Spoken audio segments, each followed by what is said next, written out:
चलिए फ्रेंड्स, तो आज हम आपको फिर से बायोलॉजी के नेक्स्ट टॉपिक को लेकर आए हैं, क्योंकि आपको पता है कि हम बायोलॉजी के सीरीज चालू कर चुके हैं क्लास 10th के लिए।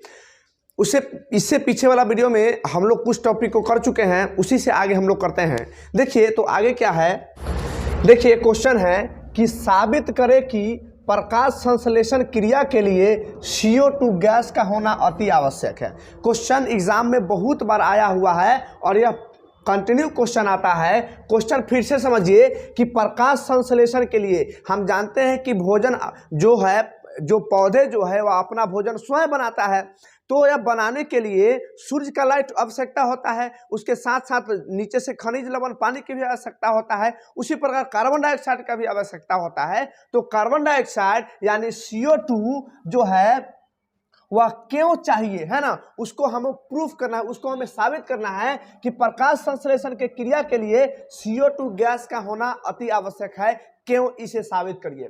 तो इसे साबित करने के लिए हमें कुछ काम करना है। देखिए ध्यान से, क्या है कि हमें कुछ उपकरण लेना है ना।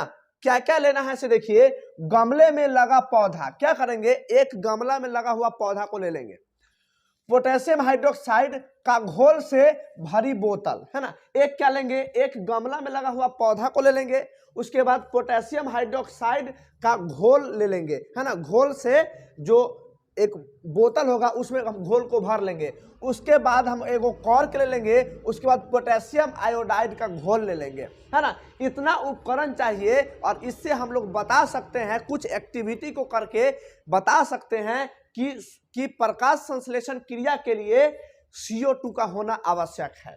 देखिए तो करना क्या है, विधि, हमको काम क्या करना है से देखिए, प्रकाश संश्लेषण क्रिया में CO2 का होना आवश्यक है, इस बात को प्रमाणित करने के लिए गमले के पौधे को 36 से 48 घंटे तक अंधेरे कमरा में रखते हैं।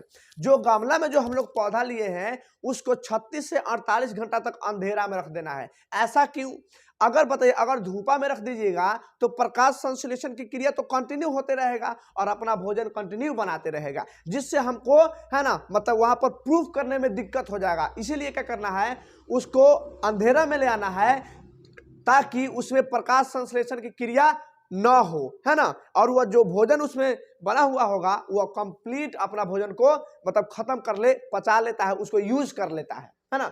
इसीलिए हम लोग क्या करेंगे कि 36 से 48 घंटे के लिए उसको अंधेरे में रखेंगे, है ना, और एक हरी पत्ती को चौड़े मुंह की बोतल में, है ना, कॉर्क के बीच इस प्रकार लगाते हैं कि पत्ती का आधा भाग यानी पोटेशियम हाइड्रोक्साइड युक्त बोतल के अंदर रहे, बोतल के मुंह पर ग्रीस लगा देते हैं। क्या करेंगे कि इस तरीके से जो आपको फिगर यहां दिख रहा है, इस तरीके से फिगर आप लीजिए, इस तरीके से देखिए, पत्ता को जब हम लोग क्या करेंगे, जब अंधेरा में रख दिए तो फिर अंधेरा में रखने के बाद हम लोग बोतल ले लेंगे और बोतल में आधा पत्ता को डाल देंगे, और उस बोतल जो होगा हमारा, वो हमारा KOH यानी पोटेशियम हाइड्रोक्साइड से भरा हुआ होगा। उसमें पत्ती को आधा घुसा देंगे, आधा पत्ती को हम डाल देंगे, और डालने के बाद इसको मुंह को अच्छे से जाम कर देंगे, है ना,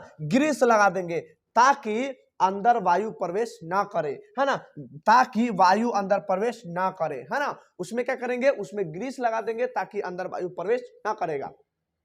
अब उपकरण को 3-4 घंटे धूप में रखते हैं। अब इसको उठा करके हम लोग धूप में रख देंगे, धूप में रखेंगे, फिर उस पत्ती को तोड़कर अल्कोहल में उबाल देंगे, है ना। अब फिर जो धूप में 3-4 घंटा रखने के बाद उस पत्ती को तोड़ लेंगे और तोड़ करके उसे उबालेंगे। क्या में उबालेंगे सब, अल्कोहल में उबाल देंगे, और उबालने के बाद उसको पानी से धो देंगे, और पानी से धो देने के बाद उस पर हम लोग पोटेशियम आयोडाइड का घोल डाल देंगे, या पोटेशियम आयोडाइड के घोल में ही उसको डाल देंगे, है ना। इसके द्वारा क्या होगा, जब घोल में डालते हैं, है ना, तो क्या होगा, जैसे घोल में हम लोग डालेंगे ना, तो पत्ती का अगला भाग जो बोतल में था वह पीला हो जाता है ना। पत्ती का जो अगला भाग था जो बोतल में डाला हुआ था उसका रंग पीला हो जाएगा, क्योंकि बोतल में रखे पोटेशियम हाइड्रोक्साइड के द्वारा बोतल की CO2 गैस सोख ली गई है ना।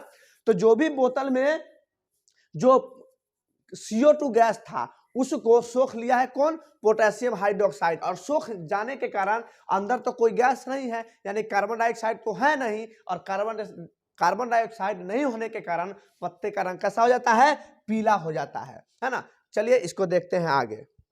पत्ती का रंग पीला हो जाता है जिससे प्रकाश संश्लेषण की क्रिया पूरी नहीं होने से पत्ती की अग्रभाग में मंड यानी स्टार्च का निर्माण नहीं हो पाता है ना। जैसे हम लोग उस पत्ती को बोतल में डाल दिए हैं तो उसका रंग पीला हो जाता है, और पीला हो जाने क्यों हो जाता है, क्योंकि वहां पर कार्बन डाइऑक्साइड नहीं होता है, और कार्बन डाइऑक्साइड नहीं होने के कारण वहां पर क्या होता है, वहां पर मंड का निर्माण, स्टार्च का निर्माण नहीं होता है ना। परंतु शेष भाग मंड का निर्माण होने के कारण नीला हो जाता है। लेकिन जो पत्ती जो बोतल में डाला हुआ था उसको छोड़ करके जो बाहर पत्ती हल्का सा निकला हुआ था उसका रंग नीला हो जाता है। क्यों, क्योंकि उसमें मंड यानी स्टार्च का निर्माण हुआ था, क्योंकि वहां पर प्रकाश पड़ने के कारण प्रकाश संश्लेषण की क्रिया CO2 के माध्यम से हो गया है। लेकिन अंदर बोतल में जो पत्ती रखे थे उसमें प्रकाश है ना पड़ा, लेकिन अंदर जो भी था क्या था, अंदर जो भी हम लोग पोटेशियम हाइड्रोक्साइड जो रखे हुए थे जिससे कार्बन डाइऑक्साइड को सोख लिया गया था। अतः इससे सिद्ध होता है, अतः यह प्रयोग से सिद्ध होता है कि प्रकाश संश्लेषण क्रिया के लिए CO2 गैस का होना अति आवश्यक है ना।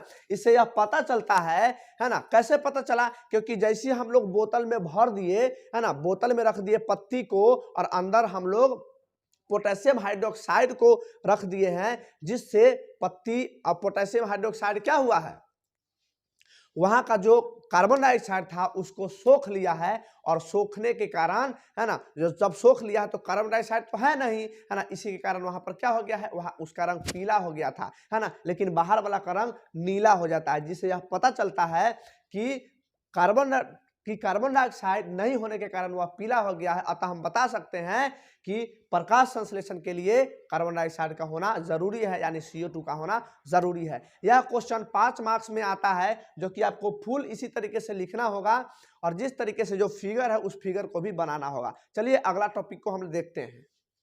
देखिए तो अगला टॉपिक है जंतुओं में पोषण। जंतुओं में पोषण किस प्रकार के होता है। पीछे हम लोग देख लिए कि पौधा में पोषण किस प्रकार का होता है, और पौधे में पोषण के लिए कार्बन डाइऑक्साइड का होना क्यों आवश्यक है।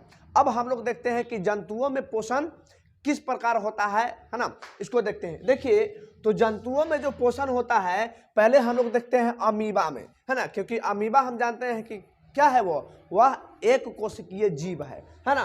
ध्यान से देखिए तो लिखा हुआ है कि जंतु भोजन के लिए पूर्ण रूप से अन्य जीवों पर निर्भर होते हैं, क्योंकि हम जानते हैं क्योंकि हम लोग जो है अपना भोजन खुद नहीं बनाते हैं, हम लोग भोजन के लिए किसी न किसी अन्य जीव पर या पौधा पर निर्भर रहते हैं है ना, हम लोग निर्भर रहते हैं।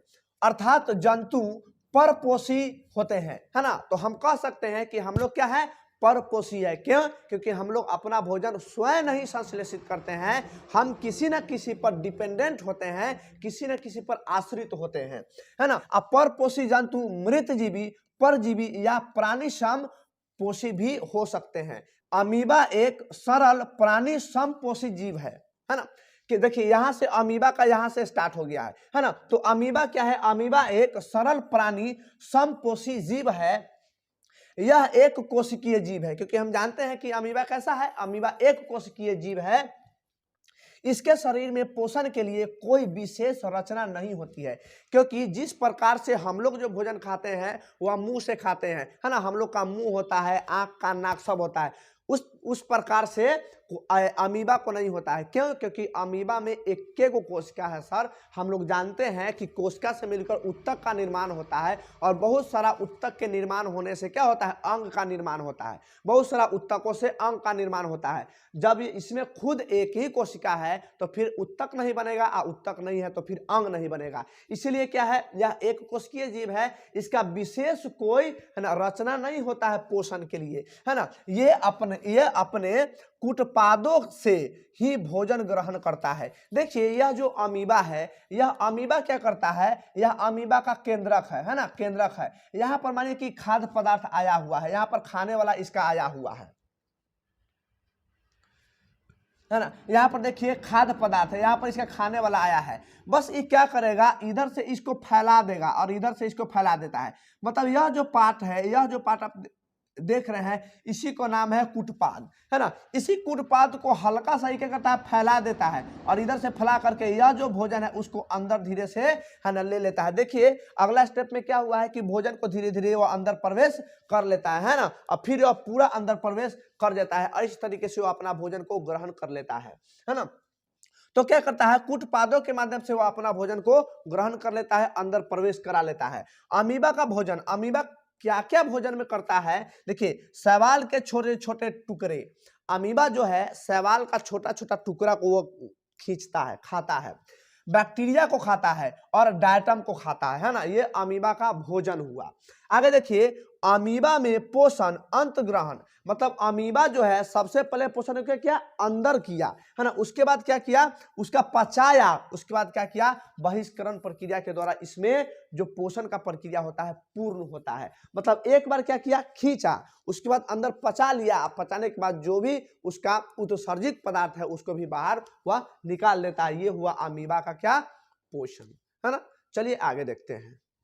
देखिए अब हम लोग देखते हैं पैरामीशियम, है ना। देखिए पैरामीशियम एक प्राणी समभोजी एक कोशिकीय जीव है ना। पैरामीशियम जो है वह प्राणी समभोजी एक कोशिकीय जीव है, यह भी एक कोशिकीय जीव है। पैरामीशियम में भोजन का अंतग्रहण ना, अंतग्रहण शरीर के एक निश्चित स्थान से होता है।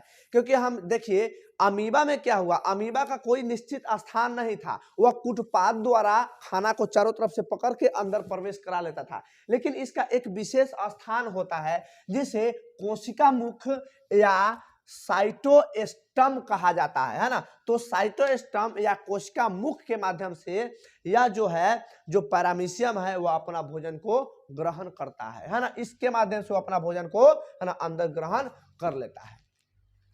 इसके बाद देखिए अगला टॉपिक है मनुष्य का पाचन तंत्र। यह बहुत ही अच्छा टॉपिक है, बहुत बेहतरीन टॉपिक है, इसको ध्यान से समझिएगा। देखिए सबसे पहले बात आता है कि पाचन तंत्र क्या होता है। सबसे पहले बात आता है कि पाचन क्या होता है, पचना क्या होता है। तो जब खाना का जो बड़ा बड़ा मॉलिक्यूल है, जो बड़ा बड़ा टुकड़ा है, उसे छोटे छोटे टुकड़ा करना ही पाचन कहलाता है। जैसे कि आप देखिए, आप भोजन को उठाते हैं हाथ में, है ना, और जैसे रोटी रहता है बड़का को, तो रोटी क्या आप हाथ से तोड़ लेते हैं, तो यह भी एक पाचन है ना, यह भी एक पाचन है ना। मतलब कि बड़ा बड़ा टुकड़ा को छोटा टुकड़ा में ही तोड़ना क्या कहलाता है, पाचन कहलाता है। तो हम लोगों में पाचन दो प्रकार से होते हैं, एक होते हैं भौतिक पाचन और एक होता है रासायनिक। भौतिक में क्या होता है, जब हम लोग रोटी को मुंह में रखे तो दांत से उसको कूटना चालू करते हैं, दांत से उसको छोटा छोटा करना चाहते, छोटा छोटा उसको करते हैं, यह हुआ हमारा भौतिक पाचन, है ना, जिसमें हम लोग दांत से उसको थोड़ा सा छोटा करते हैं। उसके बाद इसमें रासायनिक पाचन भी होता है, क्योंकि इसमें बहुत सारे लार मिल करके उसको पचाने का काम करता है ना। तो आप पाचन समझ गए। क्या होता है कि भोजन का बड़ा बड़ा टुकड़ा छोटे अणुओं में परिवर्तन हो जाता है, उसी को हम लोग पाचन कहते हैं। अब बात आता है कि मनुष्य का जो पाचन तंत्र है, तंत्र का नाम क्यों दिया से समझिए। तंत्र को नाम इसलिए दिया गया क्योंकि भोजन जो है वह हमारा एक ट्रैक से दूसरे ट्रैक होते हुए गुजरता है। अब पूरा जैसे मुंह में हम भोजन रख लिए तो यहाँ तो नहीं पच जाएगा, तो इससे होते हुए कहाँ कहाँ जाता है और कहाँ कहाँ होते हुए हमारा भोजन पचता है, उसी पूरे अंग को मिला करके हमारा तंत्र का निर्माण होता है। और वह क्या होता है, वह पाचन तंत्र का निर्माण होता है। मतलब ऐसा अंग जो सिर्फ भोजन को पचाने में मदद करता है, वो सब अंग को एक साथ मिलाएंगे तो उसको हम लोग पाचन तंत्र बोलते हैं। जैसे हम जानते हैं, देखिए यहां से अगर हम भोजन रखें तो इससे होते हुए यहां पर जाता है, फिर यहां से होते हुए देखिए कितना बड़ा ट्रैक से होते हुए, है ना, ये सब छोटा है ना, ये ट्रैक से होते हुए हमारा भोजन यहां तक, है ना, आता है। तो ये पूरा ट्रैक को ही हम लोग बोल देते हैं पाचन तंत्र, है ना। तो चलिए इसको हम लोग देखते हैं अच्छे से। देखिए मनुष्य का पाचन तंत्र, जंतुओं में भोजन के पाचन के लिए विशेष अंग होते हैं, क्योंकि हम जानते हैं अभी पीछे देखे हैं अमीबा, तो अमीबा का कोई विशेष अंग नहीं था, लेकिन जंतु में हम लोग में विशेष अंग होता है ना, जिसे आहार नाल कहते हैं। तो विशेष विशेष प्रकार के अंग है ना से निर्माण होकर के पाचन तंत्र हुआ है, और उसी पूरे पाचन तंत्र को हम लोग आहार नाल कहते हैं, है ना। मतलब पूरे यहाँ से यहाँ जो भी आप ट्रैक देख रहे हैं, ये पूरे ट्रैक का नाम हो गया आहार नाल, है ना। उसको हम लोग आहार नाल के नाम से जानते हैं। आहार नाल संबद्ध पाचन ग्रंथियां और पाचन क्रिया मिलकर पाचन तंत्र का निर्माण करता है। जितने भी पाचन की क्रिया होता है और जो भी पाचन ग्रंथियां होता है, वो सब मिलकर भोजन को पचाने का काम करता है। इस पूरे ट्रैक को हम लोग बोल देते हैं पाचन तंत्र, है ना। चलिए अब देखिए मनुष्य का आहार नाल, है ना। मतलब कि मुंह से लेकर के जो हम लोग हमारा भोजन कहाँ से स्टार्ट होता है रखना, मुंह से, और कंप्लीट हो जाता है हमारा एनस तक, गुदा तक। तो इसके अंदर है ना जो भी चीज है उसी के बारे में हम लोग पढ़ते हैं। देखिए इसकी लंबाई लगभग 8 से 10 मीटर तक होती है ना। यह मुख, इसको मुख करिएगा, यह मुख गुहा है ना, यह मुख गुहा से शुरू होकर मलद्वार तक फैली रहती है। मतलब मनुष्य का जो आहार नाल है उसकी लंबाई एकदम याद रखिएगा 8 से 10 मीटर। तो इसका जो आहार नाल का जो लंबाई है वह लगभग 8 से 10 मीटर है, जो कि मुख से लेकर के कहाँ तक रहता है, नीचे गुर्दा तक रहता है, एनस तक रहता है ना, फैला रहता है आहार नाल। उसके बाद देखिए मुख गुहा। अब हम लोग जानते हैं कि भोजन हम लोग सबसे पहले कहाँ रखते हैं, भोजन हम लोग रखते हैं मुंह में, है ना। तब मुंह में रखते हैं भोजन, तो सबसे पहले मुंह के भोजन को कौन छोटा करता है, दांत करता है ना। क्योंकि मुंह के भोजन को सबसे पहले छोटा करने का काम दांत करता है। दांत जो होते हैं हम लोग में 4 प्रकार के होते हैं। पहला को बोलते हैं इंसीजर, केनाइन, प्रीमोलर और मोलर। इंसीजर, केनाइन, प्रीमोलर और मोलर, है ना। तो इंसीजर, केनाइन, प्रीमोलर और मोलर वो सब मिलकर के हमारे जो भोजन है उसको छोटा कर देता है, ठीक है। तो देखिए इसके द्वारा भोजन का अंत ग्रहण होता है। मुंह में हम क्या करते हैं, भोजन को रखते हैं, है ना। उसके बाद इसमें 4 प्रकार के दांत होता है जो कि भोजन को काटने और कुतरने में मदद करता है ना। मुंह में हम रखते हैं भोजन को, क्या करता है, दांत उसको काट देता है और कुतर करके छोटा बना देता है। उसके साथ साथ इसमें लार ग्रंथि होता है, जो कि हम जानते हैं कि 3 जोड़ा लार ग्रंथि होता है ना। वही 3 जोड़ा लार ग्रंथि होता है जो कि क्या करता है, स्रावित होता है एंजाइम, जो कि टाइलिन द्वारा भोजन को पाचन करता है। देखो उसके साथ साथ हमारा मुंह में जीभ रहता है, जो कि जीभ में क्या होता है, जीभ में लगभग 800 से लेकर के 1000 तक स्वाद कणिकाएं होती हैं, जो हमको स्वाद, है ना, जो खाना खाए उसको स्वाद लेता है ना। तो यहाँ देख लीजिए सबसे पहले हमारे मुंह में जो है क्या होता है, एमाइलेज रहता है, जो कि हमारे भोजन को क्या करता है, जो हमारे भोजन में जो कार्बोहाइड्रेट है उस कार्बोहाइड्रेट को पचाने का काम करता है। चलिए देखते हैं आगे। उसके बाद देखिए ग्रसनी, है ना। उसके बाद भोजन हम कहाँ रख लिए, मुंह में। जैसे मुंह में रख लिए तो भोजन हमारा कहाँ आएगा, नीचे आएगा, है ना। तो नीचे वाला भाग को बोलते हैं ग्रसनी। इसमें 2 द्वार होते हैं। यहाँ पर ना, जैसे देखिए यहाँ पर अगर हम लोग यहाँ पर देख लिए, है ना, यहाँ से ऐसे आया मुंह और यहाँ से ऐसे नाक आया, ठीक है, नाक। तो यहाँ पर ऐसे आए तो यहाँ पर क्या हुआ सर, यहाँ पर ग्रसनी में 2 द्वार होते हैं, है ना। यहाँ से आप जानते हैं कि एगो ऐसे द्वार खुल जाता है और एगो, है ना, ऐसे होता है, जो कि हमारा क्या होता है, ऐसे पाचन, है ना, तंत्र के लिए यहाँ पर, है ना, ऐसे खुल जाता है, ठीक है। तो क्या होता है कि इसमें 2 द्वार होते हैं। पहला का नाम है कंठ द्वार। यहाँ पर गड़बड़ हो गया है, यहाँ पर लिख दीजिएगा कंठ द्वार, है ना, कंठ द्वार। और दूसरा होता है जो कि कंठ द्वार जो होता है वह श्वास नली में खुलता है ना। याद रखिएगा जो कंठ द्वार है, पहला हो गया जो हमारा यहाँ पर ग्रसनी है। ग्रसनी जो होता है, ग्रसनी में 2 द्वार होता है। एक हो गया कंठ द्वार, एगो हो गया निगल द्वार, है ना। ये देखिए यहाँ पर जो हो गया, इसको मान लीजिए कंठ द्वार, और यहाँ पर हो गया आपका निगल द्वार, है ना। यहाँ पर हो गया आपका निगल द्वार, ठीक है, निगल द्वार, है ना। तो एक हो गया कंठ द्वार, एक हो गया निगल द्वार। जो कंठ द्वार जो है वह श्वास नली में खुलता है। जो कंठ द्वार जो है वह श्वास नली में खुलता है। जो भी हम लोग सांस लेते हैं नाक से वह कंठ द्वार से होते हुए श्वास नली से होते हुए फेफड़ा में चला जाता है, वह है हवा का ट्रैक। जो हम लोग सांस लेते हैं उसका ट्रैक होता है। और दूसरा जो होता है, दूसरा होता है निगल द्वार जो ग्रास नली में खुलता है। दूसरा होता है निगल द्वार जो ग्रास नली में खुलता है। जो हम लोग खाना खाए हैं ना, और जो खाना जो गया है ना, वो कहाँ गया है, वह निगल द्वार के माध्यम से ग्रास नली होते हुए हमारा पेट के अंदर चला जाता है ना, पेट में चला जाता है। श्वास नली के ऊपर एपिग्लोटिक्स पाया जाता है जो कि भोजन को श्वास नली में जाने से रोकता है। और यहाँ पर ना एक गार्ड टाइप का लगा हुआ है, यहाँ पर एक गार्ड लगा हुआ है ना, जो कि जिसका नाम है एपिग्लोटिक्स।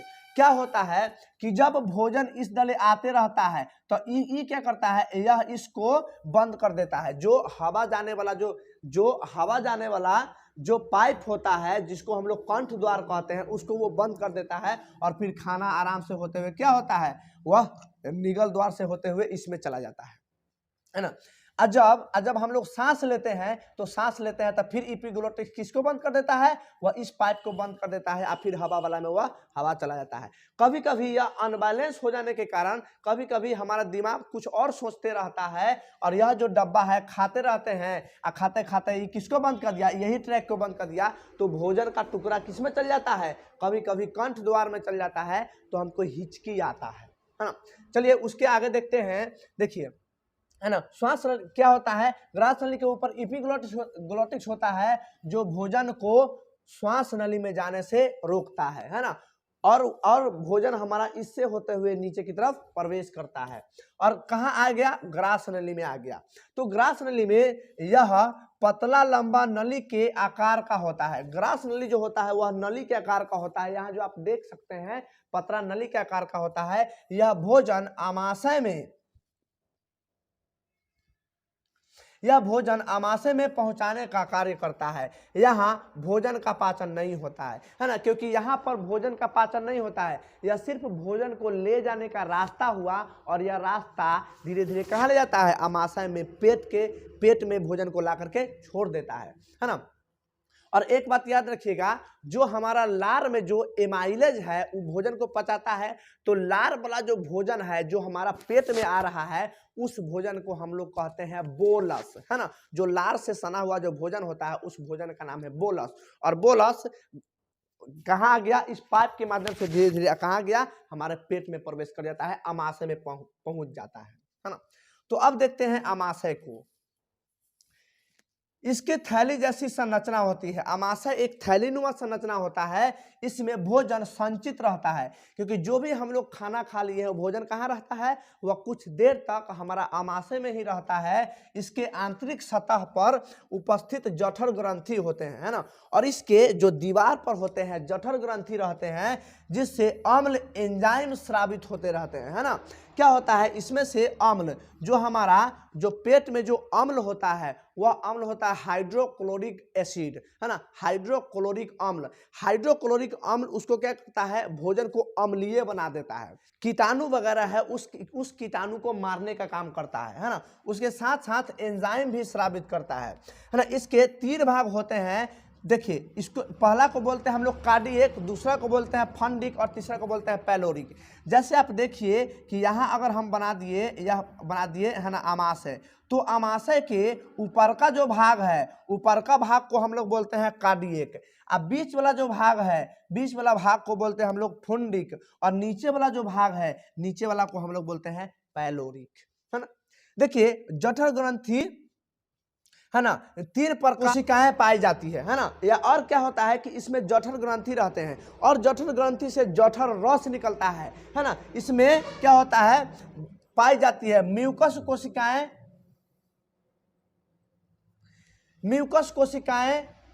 वित्तीय कोशिकाएं तथा मुख्य कोशिकाएं, है ना। वह जो हमारा जो आंतरिक दीवार है, आमाशय के जो दीवार है, उस दीवार से जठर ग्रंथि जो होते हैं 3 प्रकार के कोशिकाओं से मिलकर बना रहता है, जो कि क्या होता है, म्यूकस कोशिकाएं होता है, वित्तीय कोशिकाएं होते हैं तथा मुख कोशिकाएं होते हैं। और ये सबसे क्या होता है, देखिए वित्तीय कोशिकाओं से हाइड्रोक्लोरिक अम्ल निकलते हैं, है ना। जो वहां पर एक कोशिका है जिसका नाम है क्या सर, क्या नाम है, वित्तीय कोशिकाएं।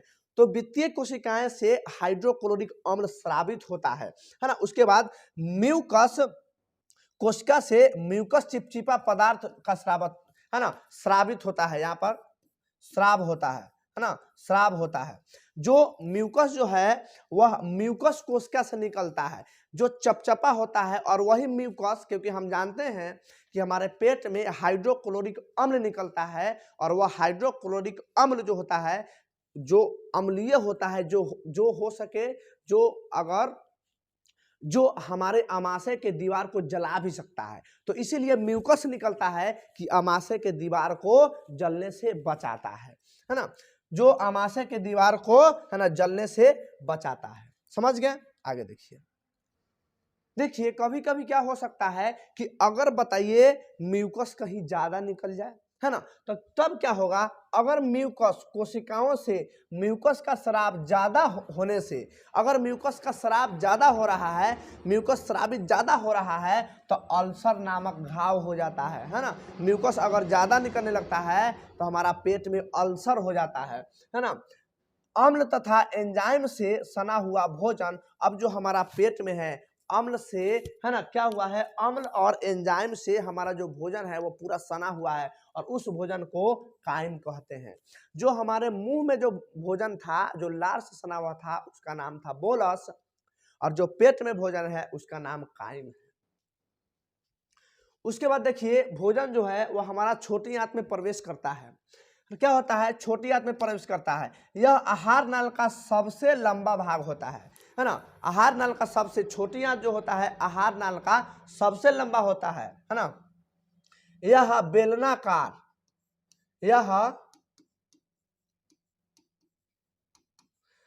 यह बेलनाकार रचना का होता है ना, यह बेलनाकार रचना का होता है। आहार नाल के इस भाग में पाचन की क्रिया ना पूर्ण होती है ना। देखिए आहार नाल के यहाँ छूटा हुआ है, आहार नाल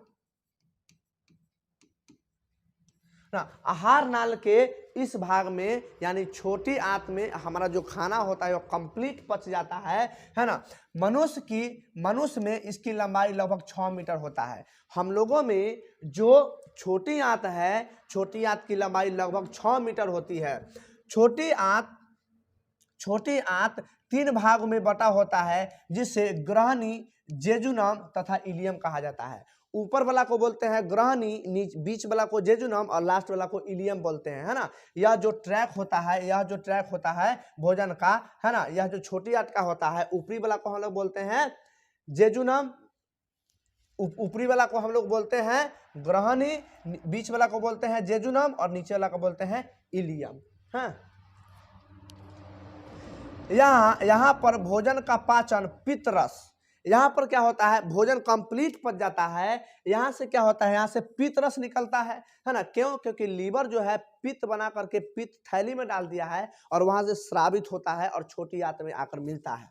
तो पित्तरस मिल गया छोटी आंत में, फिर अग्नाशय से रस निकलता है, अग्नाशय से भी रस आकर मिल गया, और फिर आंत रस निकलता है, वहां से पूरा कंप्लीट मिल गया इसके द्वारा, है ना। यहाँ पर यकृत, अग्नाशय तथा आंत से जो स्रावित होता है वह कंप्लीट छोटी आंत में आकर के मिल जाता है, और छोटी आंत में हमारा भोजन जो होता है वह कंप्लीट पच जाता है ना। और पचे हुए भोजन इलियम में अवशोषित होता है। अब जो भोजन पच गया है, जो छोटी आंत का जो निचली भाग है, वहां पर जो न्यूट्रिएंट्स है, जो न्यूट्रिएशन है, जो हम लोग खाए हैं, विटामिन है ना, जो अच्छा चीज है, उसको क्या करेगा, वो खींच करके ब्लड में मिला देता है।